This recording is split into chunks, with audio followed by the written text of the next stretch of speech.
Buenos días, estimados estudiantes. Les saluda Mayra Villegas, tutora de biología. El día de hoy vamos a ver la clase sobre la fecundación. La fecundación es la unión del óvulo y el espermatozoide y así se puede producir un embarazo. En la especie humana, la fecundación es interna, es decir, tiene lugar en el interior del cuerpo de la mujer, en concreto en las trompas de falopio. Esta es la denominada fecundación natural. También es posible realizar la fecundación en un laboratorio de reproducción asistida, proceso conocido como fecundación artificial o fecundación in vitro.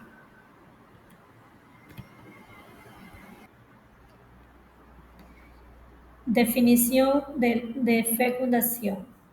Es un proceso biológico donde un gameto masculino, espermatozoide, se fusiona con un gameto femenino, el óvulo, para crear una célula única llamada cigoto. Este cigarrillo que contiene la información genética de ambos progenitores se desarrollará para formar un nuevo individuo. Aquí pueden ver una imagen de la fecundación. La etapa de fecundación natural. Aunque el proceso de unión entre óvulo y espermatozoides puede parecer muy sencillo, lo cierto es que deben darse varios mecanismos y cambio en ambos gametos para que pueda ocurrir la fecundación. A continuación se detalla paso a paso las distintas etapas de fecundación en el ser humano. Tenemos la penetración de la corona radiada. Este proceso de fecundación se inicia con la penetración de los espermatozoides a través de la capa de células que rodea el óvulo. Los espermatozoides consiguen atravesar esta capa gracias a la liberación de enzimas y hialuronidasa y el movimiento de su flagelo, la cola.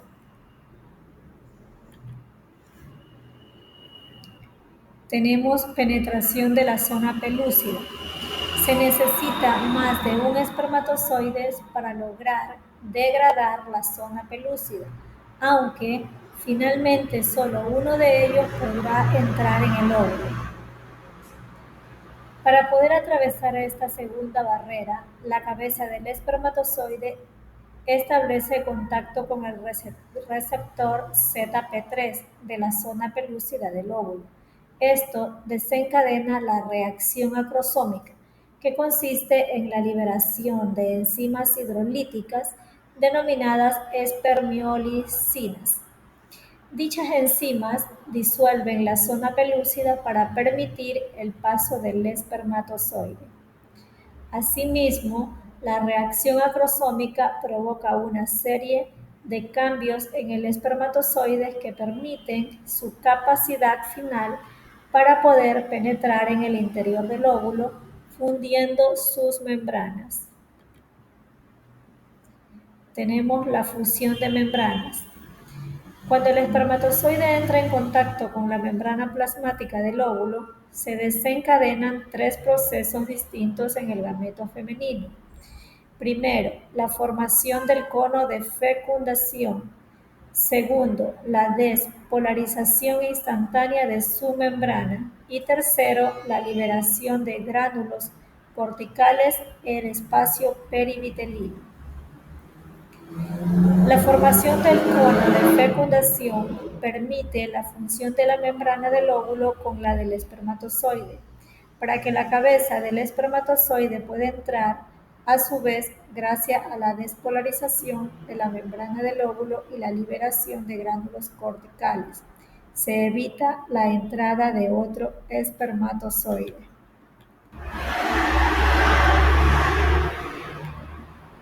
Tenemos la fusión de núcleos y formación del cigoto. Con la entrada del espermatozoide, el óvulo se activa para terminar la meiosis, proceso que permite la reducción del número de cromosomas. Así, se libera el segundo corpúsculo polar y los cromosomas se sitúan formando una estructura denominada pronúcleo femenino. Por su parte, el espermatozoide avanza hasta que su cabeza, que contiene el núcleo del espermatozoide, queda junto al pronúcleo femenino.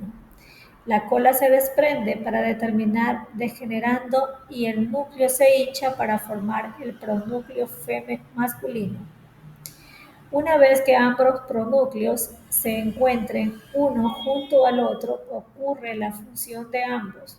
Esto supone que las membranas de ambos pronúcleos desaparezcan para que sus cromosomas puedan juntarse y que la célula restablezca su dotación cromosómica, es decir, 46 cromosomas en total. Todo este proceso de la fecundación culmina con la formación del cigoto humano, primera célula del organismo, fruto de la unión del óvulo y el espermatozoide.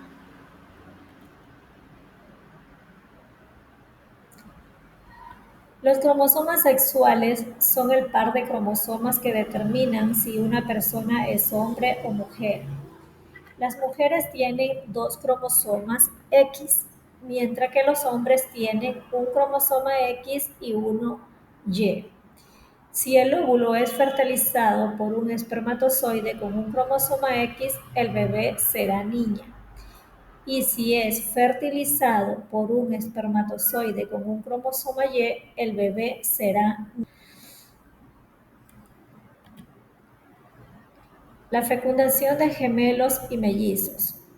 Al contrario de lo que indica la creencia popular, los gemelos no surgen de la fecundación del óvulo por 2 espermatozoides.